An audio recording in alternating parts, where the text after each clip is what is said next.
Ako nga pala si White. Yan yung basic na natutunan ko ngayon na pag-stay ko sa barko na to, 2 weeks.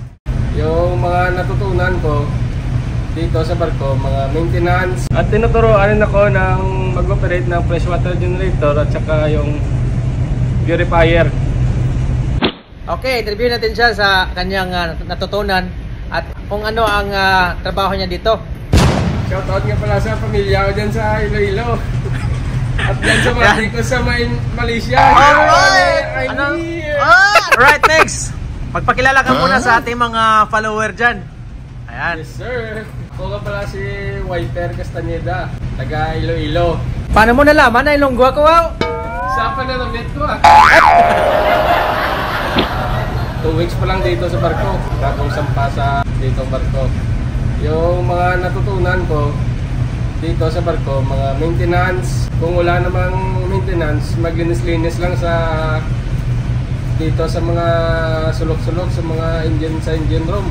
During maintenance, ako lahat nagpe-prepare ng mga tools na dapat gamitin. Tapos assist lang ako sa mga engineer ko kung ano dapat kukunin, ano dapat igawin. Ngayong buwan, ngayon yung aming first state control. Kaya double time ako na paglilinis sa area ko.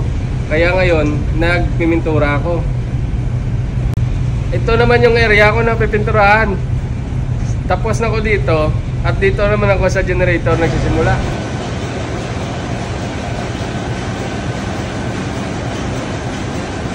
Tinuturuan na ako ng mga engineers ko kung paano mag-transfer ng mga oil, mga fields, magpasa ng alarma, kung paano i-acknowledge yung alarm. Kaya na lang dito, tinuturuan nila ako kung paano mag-transfer ng mga oil.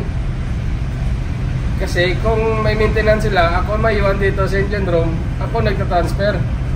Ang una-una ko dapat bantayan yung mga temperature ng mga cooling.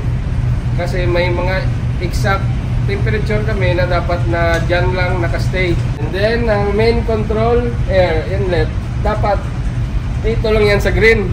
Pag bumaba dito, bukas ka. Yan yung basic na natutunan ko ngayon na pag-stay ko sa barko na to, 2 weeks.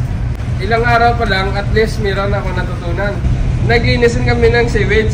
Sumama rin ako para malaman ko. Hindi madali yung pagbabarko bilang isang wiper, kasi yung isang wiper, ikaw yung utusan dito. Okay mga amigo, yan ang natutunan ko sa pagstay ko ngayon dito sa barko. I hope na madami pa ako matutunan sa 9 months ko na contract dito sa barko. Maraming salamat mga amigo. Sa mga followers dyan, sa mga kaibigan ko, follow mo na si Trip ni Joseph. Alright? Hello mami!